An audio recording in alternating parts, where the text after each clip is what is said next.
Hi there. Thank you so much for participating in our research project. Could you please state your name, where you were born, and where you grew up? My name is Kevin Callahan. I was actually born in the most boring city in the U.S. called Rochester, New York. There's a group that calls themselves the Boring Man's Association in the U.S., and they chose that city as their capital and where they have their Congress. So I was very young. At 17, I left and never went back. I went to Toronto, and then I came to Montreal, and have lived in Montreal since 1976. And Kevin, what was your line of work, or what is your line of work? I'm retired now. I was a teacher at McGill University in the School of Continuing Studies. I taught English as a second language, and then later I became a program coordinator, so I ran the intensive English and intensive French language programs there. How and why did you get involved with Black Rock? The initial contact came because of a friend called Sue Moorhead, who was a community organizer on housing in Verdun, and she lived in Verdun, and she was friends of an Irish friend of mine. And so I met her, and through her I met David Fennario, and Dave and I became friends at that point. And I was organizing around the hunger strikes in Ireland. The Irish Republican prisoners were on hunger strike in the H block prisons and try to get political status.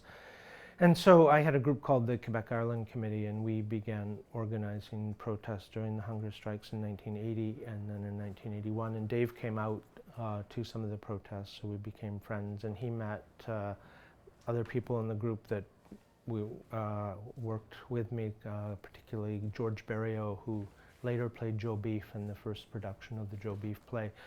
And George had originally been from Verdun, and then also Gary Elson, who was a budding writer at that point as well, and he was involved with the Black Rock as well. So it was kind of a merge, and then when Dave decided he wanted to found the Black Rock group, he kind of recruited us into it and involved us into it. So that was early 80s? Yeah. Okay. And could you repeat the name of your friend who was a writer, David? No, Gary Elson. Elson? Elson. How do you spell that? E-L-S-O-N. Thank you. How would you describe the Black Rock group? What was it? To an outsider who's never heard of it. Well, it was very interesting for me to learn about that. I had come to Montreal in '76, and I had been working for the United Farm Workers Union, organizing the grape boycott of Cesar Chavez and the farm workers in California. So they sent me to Montreal to run the office.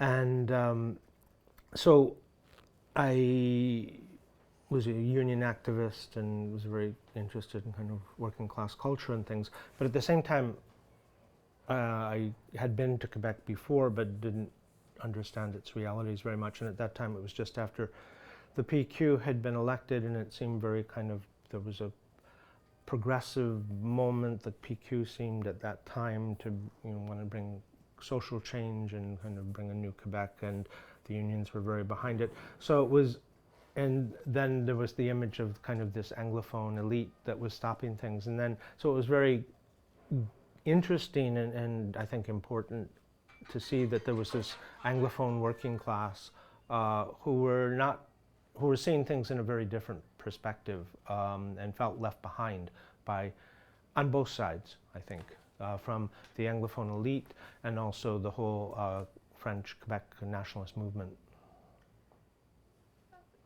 And so that was your perspective, and that was what attracted you to the group. But what did the group do? Who was it? What was it like?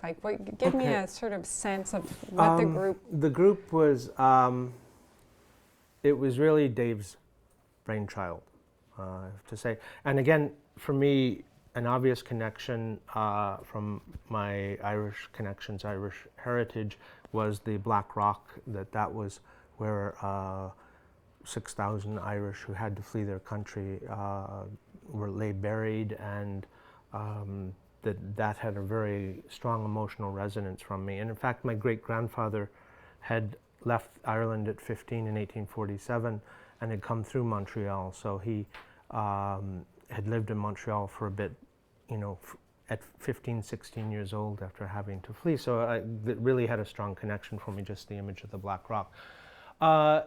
It kind of was eclectic, I'll say that. We had different, I brought, or my friends who were kind of active on the Irish question came in, and we were all pretty politicized. And then Dave brought in a bunch of his friends. I remember Jimmy Sorley and Jay particularly, and Linda. We brought in a few other people like Nelson Calder, who I think he has a key role a bit later on. So it was interesting for me because, and I thought we began just as kind of, let's do this, and Dave kind of wrote this manifesto with some input, and we all signed it. And it was a declaration, I think, that this, there was a working class. The English in Montreal were not simply the Westmount elite. There was a working class Anglophone community that had been here for a long time. A lot of it was Irish, which was my main focus, but there was this English-speaking working class here, which felt ignored and felt, it was just almost written out of history. So I felt that that was a good statement to make, that and the Black Rock was this iconic, powerful image to say, yes, we're here and we've been here for a long time. Kevin, what was your role within the group, or did people have roles? No, really, there were no roles. It was almost an emotional group, if you want, in a way. We would meet down in the center. We'd have kind of parties, but discussions. We would do different things. Again, we had a few times. I brought down Bernadette Devlin McCalliskey, a very internationally known Irish militant. I brought her down, and she spoke, and the Black Rock kind of participated in that and helped facilitated that. We brought over another Irish speaker, Eamon McCann, so we would have talks sometimes on different issues. But then it began to morph more into going into the play Joe Beef, I think. I think the Black Rock was could be seen, I didn't know all of Dave's thought processes certainly, but I think that maybe was the inspiration that got him to start to go into Joe Beef and what became one of his most important plays. So the activities of the group became focused on producing the play. I know there were people who were from Black Rock who were in the play. Yeah, I'd say that's kind of where it went.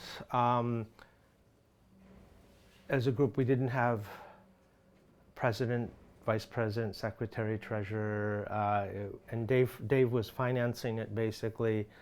This was something he wanted to see, but I don't know that he had actually thought through exactly what he wanted, where he wanted it to go as a movement. So there was the Great Declaration. It was very powerful.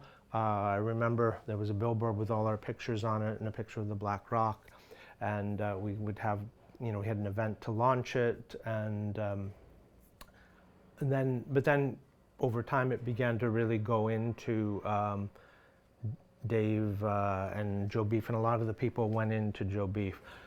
Much later on, well, not that much later on, Black Rock kind of morphed, or elements of it, into what Dave called the Cultural Workers Alliance. So he wanted to found this people involved specifically in cultural production.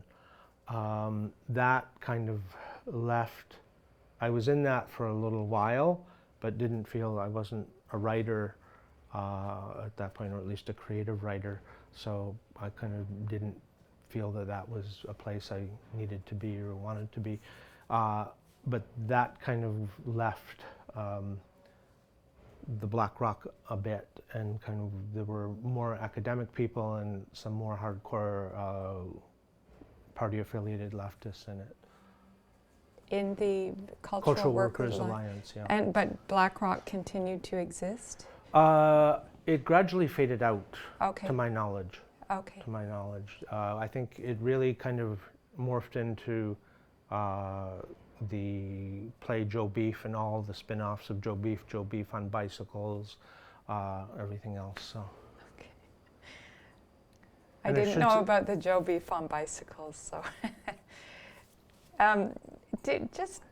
What did you call the group? I've seen Black Rock Group, Black Rock Community Group, Black Rock Community Theatre, Black Rock Community Centre, Le Groupe Roche Noire. What did you call it? I called it the Black Rock Group, yeah. Okay. And I should say there was a writers group that came out of that too, aside from the Cultural Workers Alliance, which Dave founded, and then that attracted kind of more people who had been published, but they were often from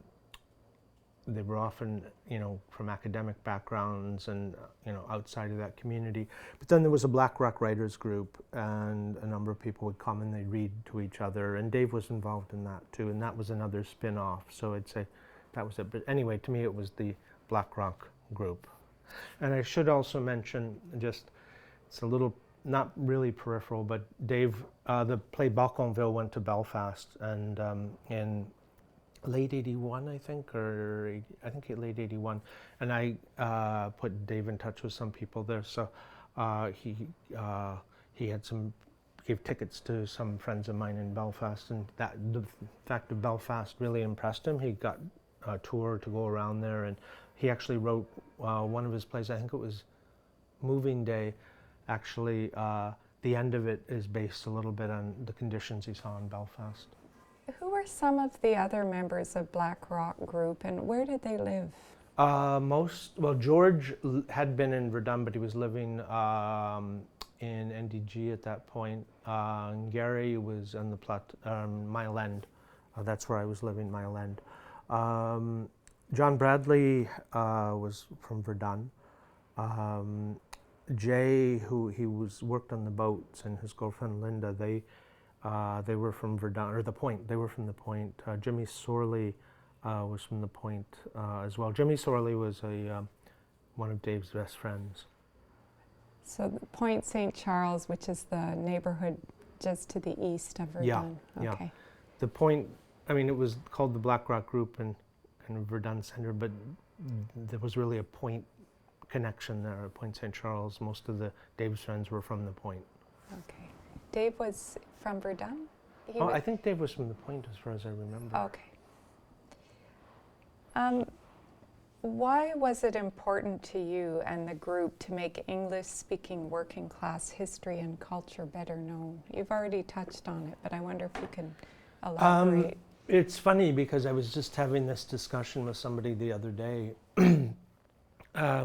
because it's getting ignored even today, and maybe even more today, that there's a narrative that kind of Quebec was always French, and the original French habitants and all that, but the Irish particularly were here for 200 years basically. In fact, next year will be the 200th anniversary of the St. Patrick's Day parade in Montreal. So the Irish, in fact, because the Francophone Québécois were generally out in the countryside, the Irish were kind of the original working class in Montreal. And the first strike, I think, maybe even in Canada, was in the Lachine Canals. So I think that's kind of written out of history. I think it's ignored. It's starting to come back thanks partially to the School of Irish Studies, who've done some really good things about the Irish in Canada. But there is this narrative that there is this Anglophone elite, that all the Anglos live in Westmount, and that's still kind of I think it got better for a while, but with kind of return to more ethnic nationalism, the CAC is definitely kind of playing this line. And it's important to say Montreal wasn't a unilingual French city, and then suddenly the English came and it wasn't. There were English-speaking people here. People spoke other languages too, but particularly, there was an Irish working class here that helped build the city. You've told us about some activities Black Rock Group was involved in. So far I think you've mentioned a writing group, two separate writing groups, and then parties, discussions. Were there other things? Were there demonstrations? Were there, I'm not sure, just opening it up. Not really, that I can recall. That's one of the reasons I kind of, aside from the group, began to just dissipate. And the plays, like my friend George, who's my best friend and worked with me in the Irish issue, he stayed in terms of acting because he liked to act. I didn't actually, so George did that, and he became Joe Beef, and Dave really liked him. But I wasn't sure what the group was going to do beyond making this statement and affirmation, which was a very powerful affirmation, but beyond that, then where was it going? And Dave also, the person I mentioned earlier, Nelson Calder, Nelson was in the International Socialists, who were linked with the Socialist Workers' Party in Britain, who were kind of super trots. I won't go too much into the arcane world of the far left, but the normal Trotskyist groups, I guess, are in what they call the Fourth International, but this group was beyond that, and they were an influence in the trade unions in England. And anyway, that attracted. They had some really bright people writing books and theories and things, but Dave had been in the Socialist Labour Party, which was a real relic from the early 20th century, connected with the IWW and things. And I was very surprised to hear that it still existed at all. And it was, Dave was maybe the only member in Montreal, but he was very attracted to the International Socialists, and he ended up joining, and they were kind of very much. They had their line, and this was the right line, and this is what you should follow. That was another thing that was happening. Okay, so there were political discussions. Yeah. And Oh, yeah. I see. Yeah. Okay, Yeah. so there would be like, was there a kind of membership, or would these be advertised and open to people? It was mostly word of mouth. Okay. Word of mouth. Yeah. Okay. Like I remember when we brought Bernadette Devlin down there, was we kind of contacted people in the Irish community, and then it was still a very tight community in those days, where people, through word of mouth, you could get to a lot of neighbors and, bring people out. Tell us about the cultural center. You mentioned it was on LaSalle at Argyle, right? Yeah. What was the space like? What was, how was it run? It was, again, financed by Dave, and it was really, it had a life to it, it had a character, but it was basically a space. We would have parties there sometimes, occasional talks or meetings. And I remember when Joe Beef was getting prepared, the big Black Rock that they made, we had that there for a while, and the manifesto. We had a launch when the manifesto was signed. And occasionally there were, that's what it was. It was lively to be there. We had parties and things. It was nice. But again, it was very much eclectic. There wasn't like, okay, you're going to make sure that there's coffee there, or you're going to make sure it gets cleaned, or whatever else as far as. I know Dave kind of took care of that. The group was incorporated in 1982. I found that online. Yeah. And received federal funding from Canada Council in 1983. Do you know anything about that, if that was ongoing? No, There as were far other- as I know, kind of the group just dissipated. And again, Dave was the heart and soul and brought people together. And it was a mix of his entourage, his friends, people that came in with me from the kind of Quebec-Ireland Committee, because Nelson Calder had been working with us too. And then community activists in Verdun, people like Sue Moorhead and John Bradley. What was your view, or that of the group, if ever you discussed it in political meetings or so on, of Alliance Quebec, which was getting off the ground right around the same time? I think I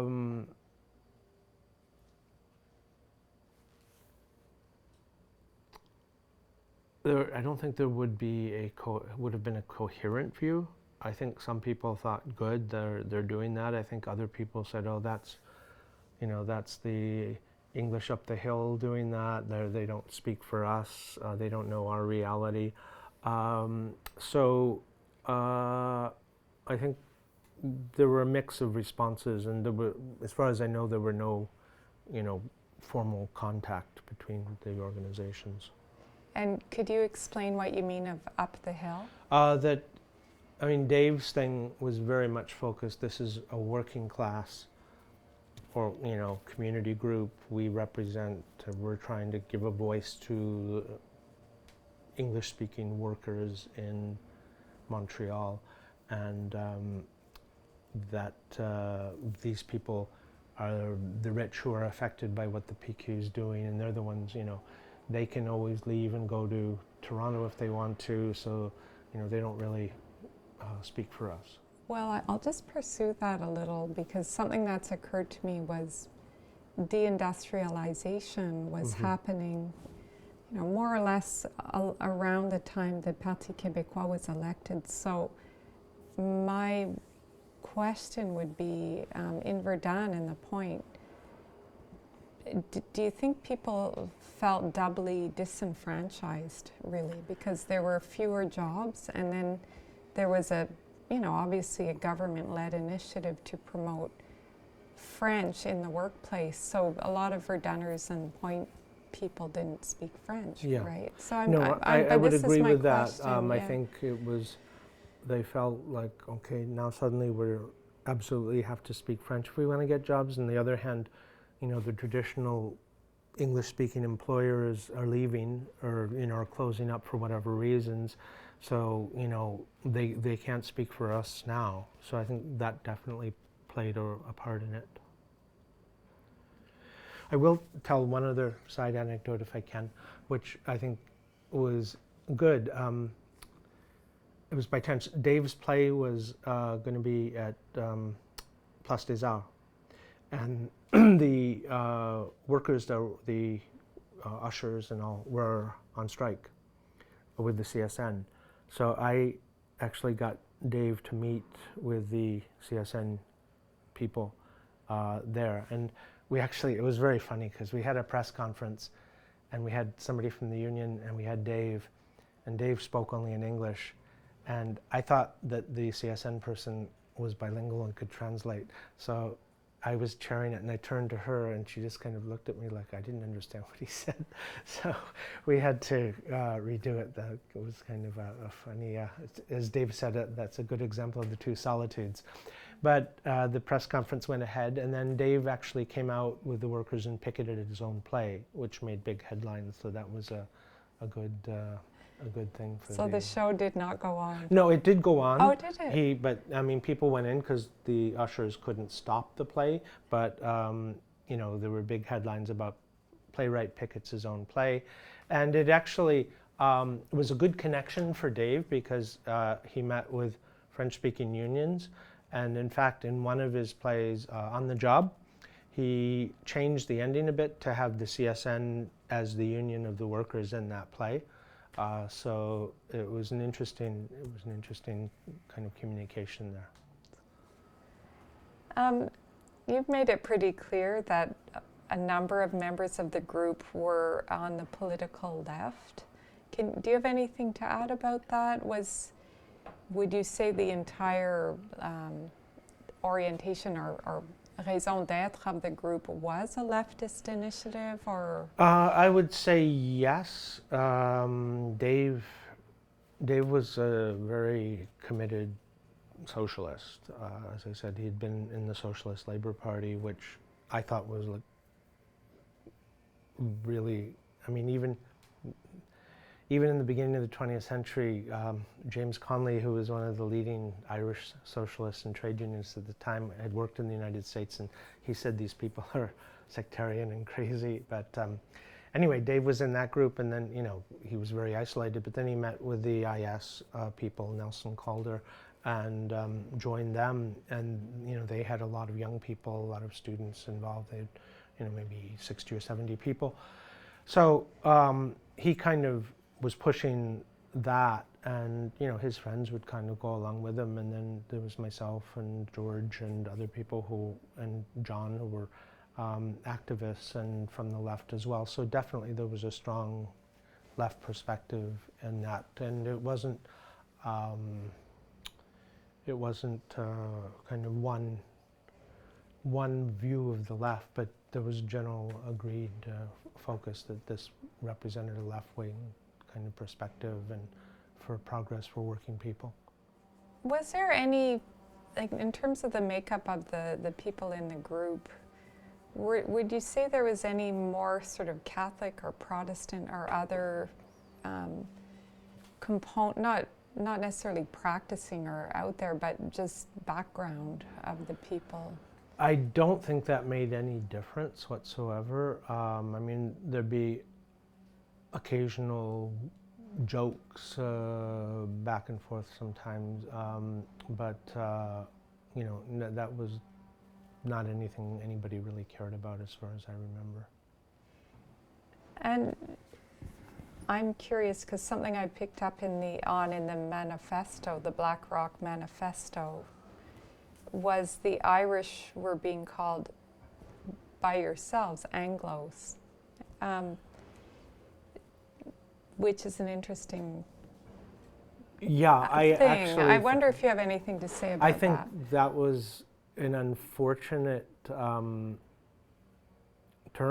in a way, because for a lot of reasons. Now, looking back on it, one,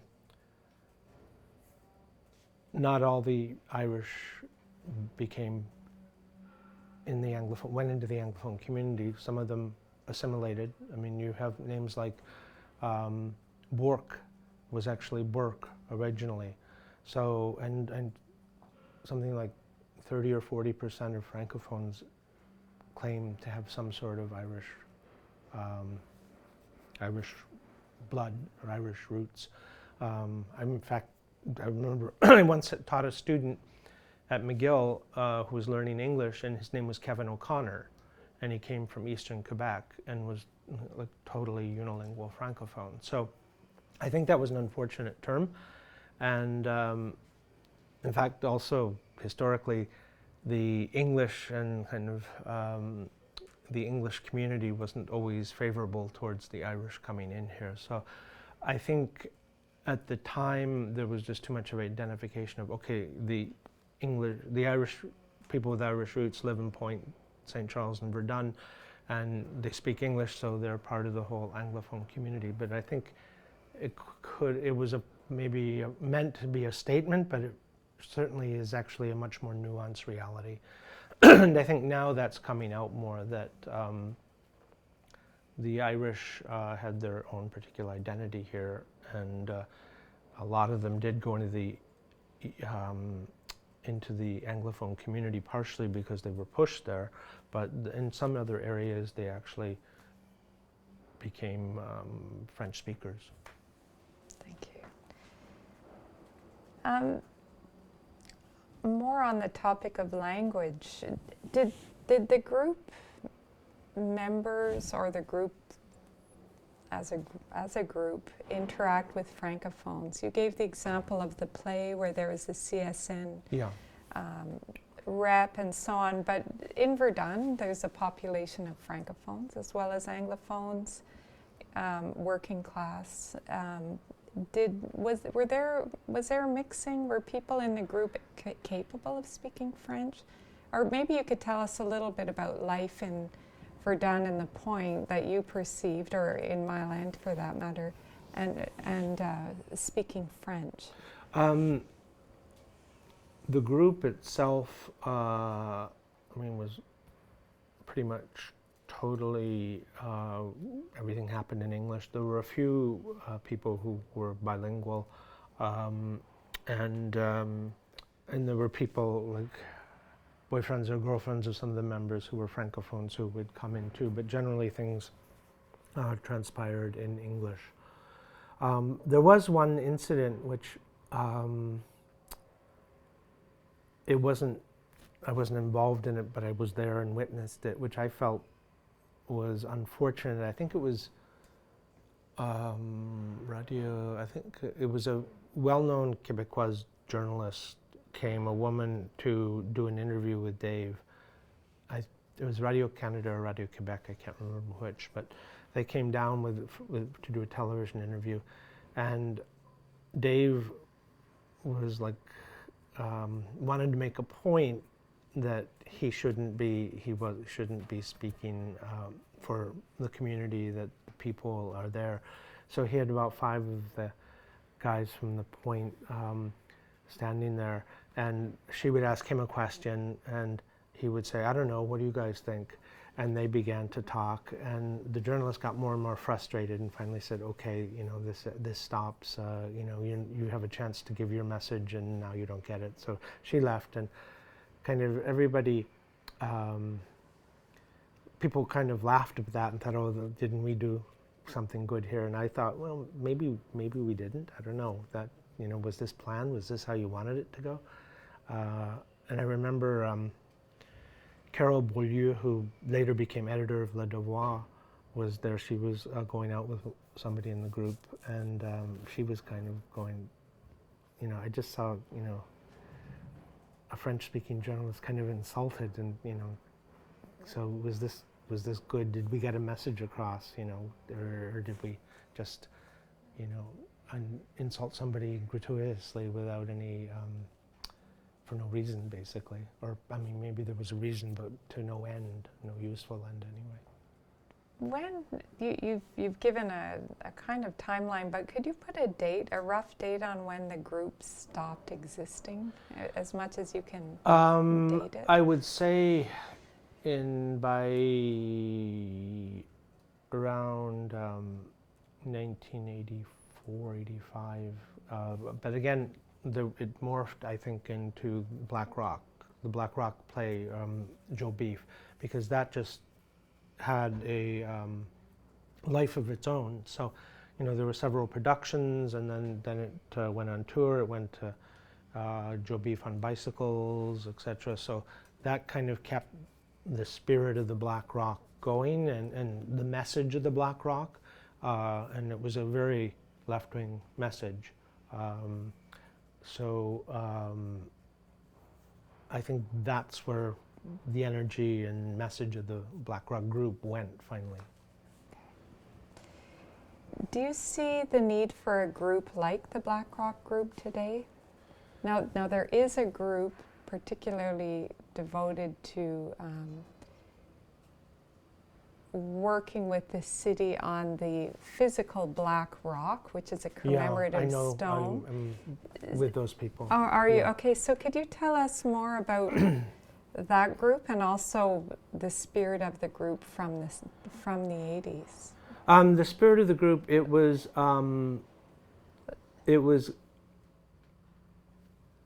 like many groups that initially started with a strong statement, which needed to be stated, I think, and got very, had a lot of energy at first, and then, it begins to split. Plus,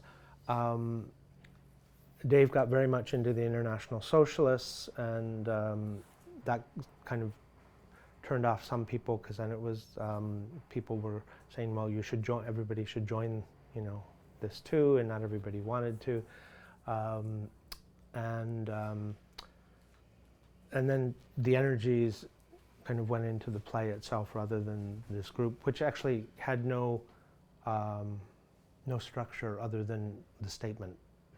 So I think that was, if you're going to have a group that's going to continue, it needs a structure, I think. And so it became Joe Beef and then went on from there. So it took on a life of its own, which was very good.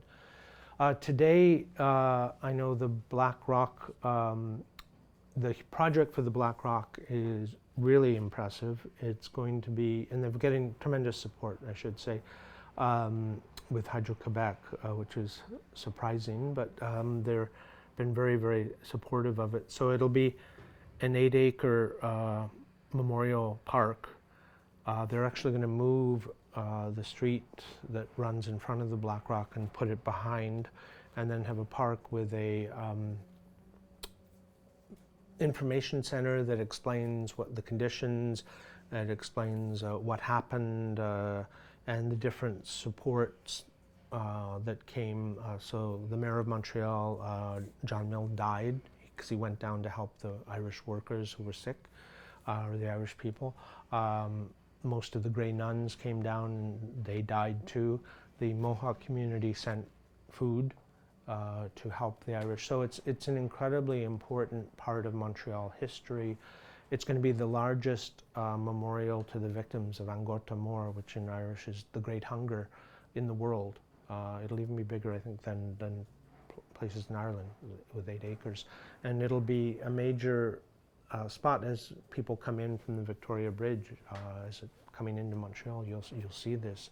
And it represents a really important part of Quebec history and Irish history too, Montreal history, and Canadian history. And it's getting support again from Hydro-Quebec, the Montreal government, even the Quebec government is supporting it. They see it as a kind of good thing to do, in the federal government and the Irish government. So that's a really positive thing, and I think that'll be very important because realistically, the Irish community here is certainly shrinking and getting older, and a lot of the younger people are leaving, and there's not a lot of immigration from Ireland at this point. They tend to go to Toronto or Vancouver. So in 30 or 40 years, there might not be an Irish community here to speak of. So having this as a monument foundation would be really good, and it would also have a modern resonance too, because the things that kind of the right-wing discourse around migrants and refugees directed against Syrians and Ukrainians and Palestinians is the same things were said about the Irish in the 1840s.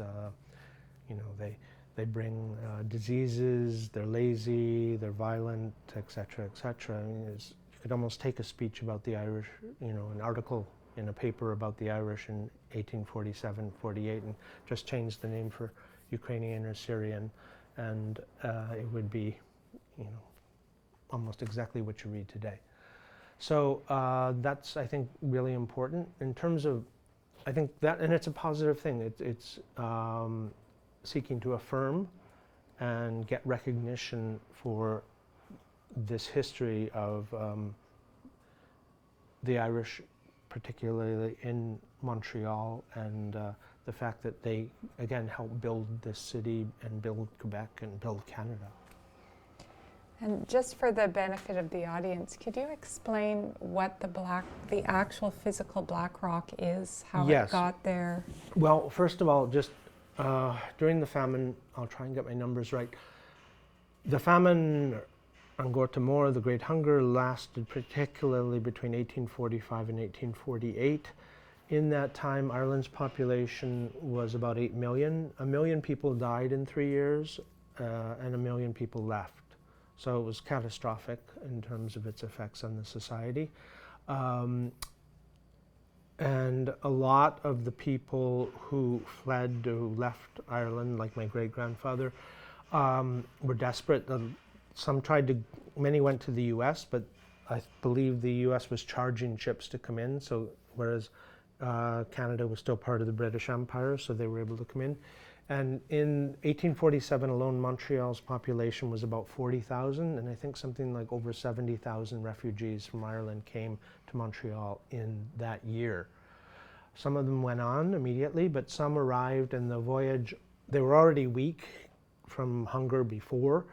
Then they took this horrible voyage, cramped and beneath deck with bad sanitary conditions. Disease was rampant, and there was a huge typhus outbreak. So thousands, there were sheds down near the river, near Point St. Charles and Griffintown, and thousands of people died.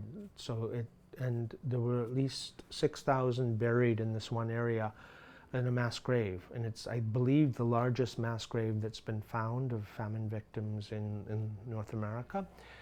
Then in 1859, they were constructing the Victoria Bridge, and the workers, who were mainly Irish and probably had come over during the famine as refugees, basically, started digging, and they found bones, and they realized that this was a mass grave of their fellow country people, and they refused to dig right there. So the company actually had to move the road a little bit to not dig up the grave.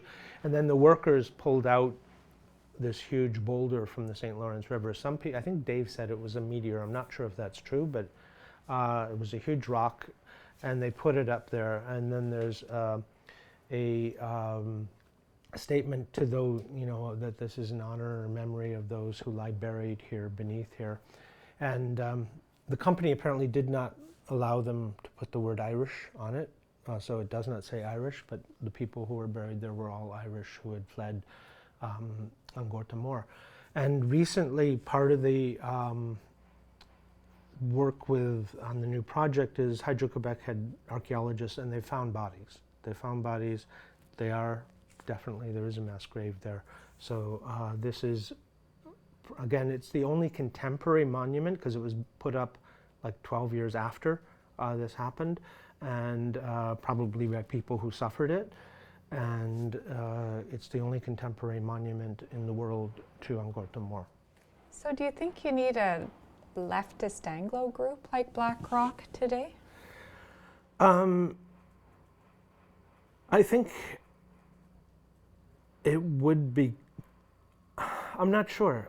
That's a hard question, because one, with the communities aren't what they were anymore.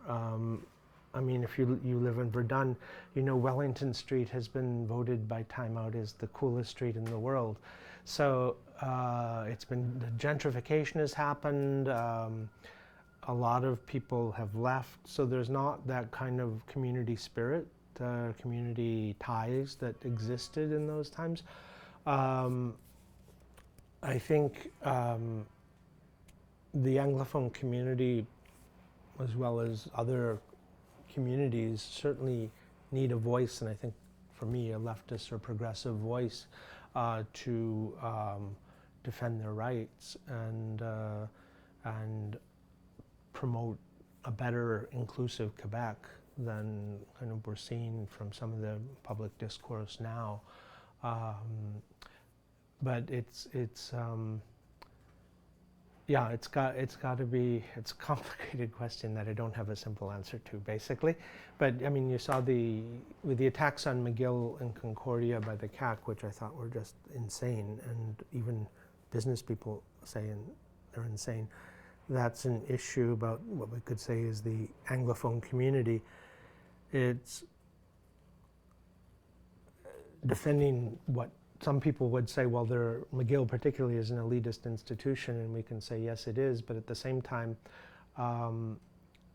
it's a right to education, which even Francophones want to have. Well, Francophones won't have to pay the extra fees, but the idea of cutting this off, because theoretically, what did the one minister say? We want to have less English spoken in Montreal. I mean, the implications of that statement are really frightening, because if you want to have less English spoken in Montreal, what does that mean? I mean, the implication is you have fewer English people, or people who speak English, even if they're not native speakers, and then you know, what's the next implication for that? Well, you have to start moving them out or getting rid of them. So it was pretty chilling, I thought, when he said that. So there certainly needs to be a strong voices to kind of defend inclusion and basic rights. I have a couple of questions about archives. Okay. I sent a picture, I hope you saw it, of it's a banner saying Black Rock de Verdun, les maudits blocs qu'on reste ici. Yeah. Can you tell me anything about that? What it was for and where it is? Where it is now, God, I don't know. I mean, I don't know where the big black rock that was used in the play is either. It was actually Yeah. No, I remember that banner. I think it was just, I don't know if it was ever used in a demonstration. It might have been used in a May Day march or something. I'm not sure. But it was mainly to have there, and that was kind of Dave's statement. It was in the center? Yeah, it was in the center there. Like on the wall kind of a Yeah, thing? and sometimes it was rolled up, but I remember it being open sometimes, yeah. Do you know anything about archives, for example, in the Verdun Messenger, which I haven't located where their archives are, or any historical records? Oh my goodness. You might, well, for Le Devoir would have some stuff on Dave picketing his play at Place des Arts. I remember that was a big almost a front page story, I think. And I think they refer to the Black Rock group in that. But for the Verdun Messenger, no, sorry, I can't help you. Kevin, were there other cultural groups involved in Black Rock or allied with you or doing similar work elsewhere in the city or the province? There probably were, but as far as I remember, there were no real contacts. Again, it wasn't like there was a formal program and assigned roles with things. It was basically Dave and, you know, we should make this statement, and people, his friends, and then, yeah, let's go. But, you know, for reaching out to other groups, as far as I remember, there wasn't really much contact with other groups. And again, I think a lot of the other, Quebec at that time was still really like the French, the Anglos, and then sometimes the Irish. I mean, there's a famous Aislinn cartoon with this guy in a bar with a beer saying, it used to be so much easier. There was them, us, and the Irish. And that was, you know, so at that time, other community groups kind of weren't as visible or organized as they are today. Thank you so much. You're so welcome.